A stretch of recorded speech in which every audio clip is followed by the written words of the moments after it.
जय माता दी, जय माँ कामाख्या, माँ भगवती जगत जननी आद्य शक्ति भवानी, आल्हादिनी शक्ति, कष्ट निवारिणी, दुख निवारिणी, महिषासुर मर्दनी, चंडमुंड नाशिनी, सिंहवाहिनी, क्लेश नाशिनी, पाप नाशिनी, दुरितापहारिणी, शत्रु संग विधारिणी, आपको सुखी रखे, स्वस्थ रखे, प्रसन्न रखे और आपके पापों का नाश करने के लिए आज हम एक उपाय बता रहे हैं।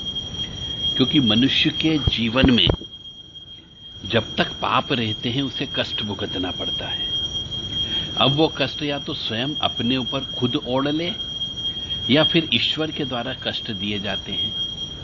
अब ईश्वर के द्वारा पापों का नाश करने के लिए जो कष्ट मिलता है तो सबसे पहले रोग मिलता है।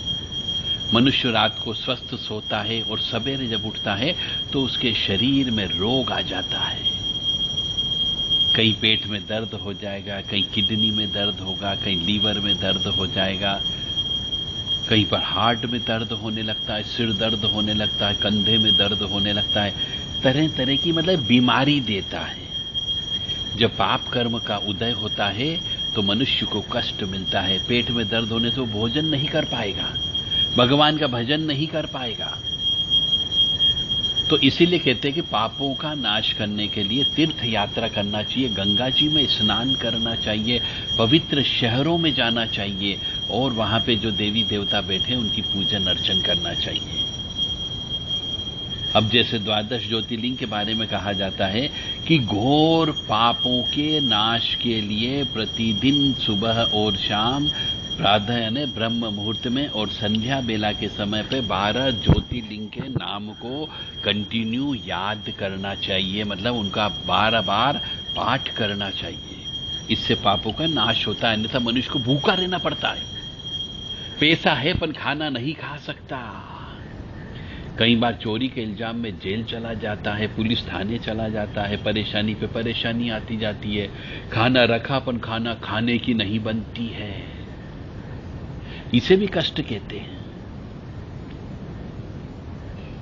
सुख नहीं होता है, पाप का फल ये होता है, सीधी बात है। तो घोर पाप यदि आपने किया हो, मतलब किसी की हत्या की हो, किसी स्त्री के ऊपर हाथ उठाया हो, तो इसे घोर पाप कहते हैं। किसी स्त्री की हत्या हो गई हो तो भी घोर पाप कहलाता है।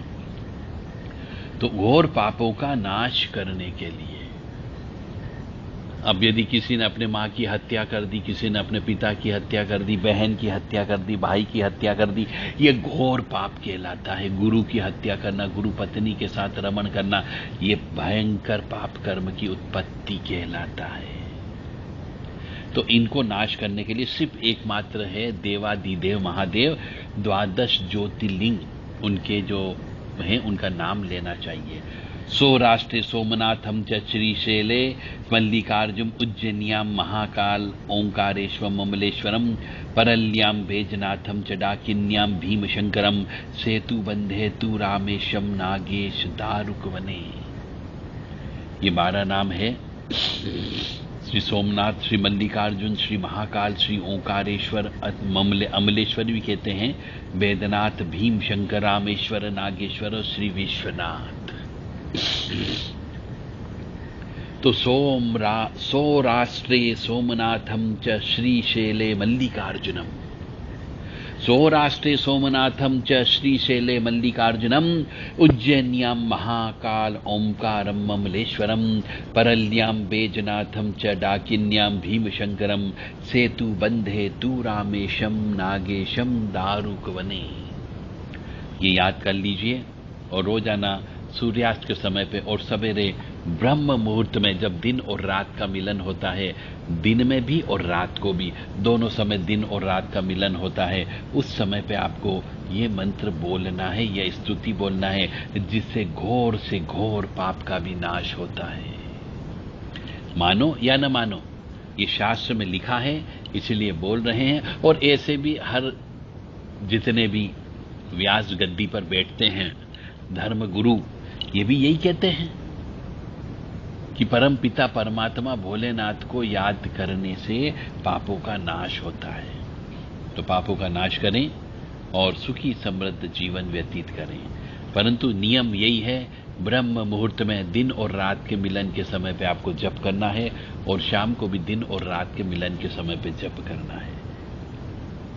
काली काली महाकाली काली के पापनाशिनी खड़ग हस्ते मुंड हस्ते काली काली नमोस्तुते। ओम त्र्यंबकम यजामहे सुगंधिम पुष्टिवर्धनम उर्वारुक्मी वंदनान मृत्योर्मुक्षीयमामृतात्।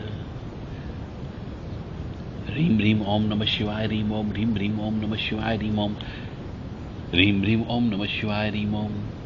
इसी प्रकार 12 ज्योतिर्लिंग, इनका भी नाम लेते रहें। सौराष्ट्रे सोमनाथम च श्रीशैले मल्लिकार्जुनम, उज्जैन्यां महाकाल ओंकारम ममलेश्वरम, परल्यां बैजनाथम च डाकिन्यां भीमशंकरम, सेतुबंधे तु रामेशम नागेशम दारुकवने। जय माता दी, जय मां कामाख्या।